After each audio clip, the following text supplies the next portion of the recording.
This weekend, Carolina Indie Fest returns to Downtown Sanford. Yet once again, Sanford's talent is almost completely absent from the stage. This isn't just a one-time oversight. This is a pattern that's becoming more clear each year. Now let's be real, there is an application process in order for you to grace that stage. But if no one from the city knows about it, how do you expect us to participate? Now us at OnSight Media Group, we actually done the research and we scoured through hours looking for this information on sites like Downtown Sanford, Hugger Mugger itself, and also the Carolina Indie Fest pages. And we dated back to as far as September of 2024. There was no public post, there was no promo, and there is no call for local artists to apply. You only get vendor and sponsor links. So if artists don't know there's a door, how are they supposed to knock? Now let's be clear, I fully understand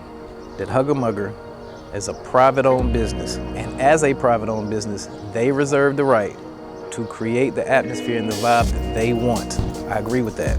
However, the Carolina Indie Fest is hosted in partnership with Downtown Sanford. When that partnership is formed, there should be an intentional effort to include artists from the city who actually represent Sanford.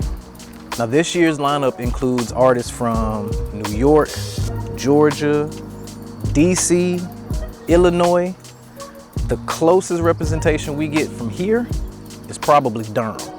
Meanwhile, there is not one single Sanford artist on the bill from any genre. We're not only speaking about hip hop. So that would include bands like Hemlock Theory, which is a rock group that is primarily based here in Sanford. They're not performing, despite fitting the type of bill and the atmosphere that they look to provide. Let's just be clear. There is a ton of artists that are actively putting in work from this area, from Tyrone Devine to Felipe, Will.I, J Clean, Rob Young. You got Christian hip hop and Marco Fiji. We got the gospel with Tierra Martin and Neville Green. Latin Looney Tunes for the Latino community, a diverse spectrum of sound, culture, music. I could even go as far as to say Legacy No Limit had a spread in the Sanford Herald.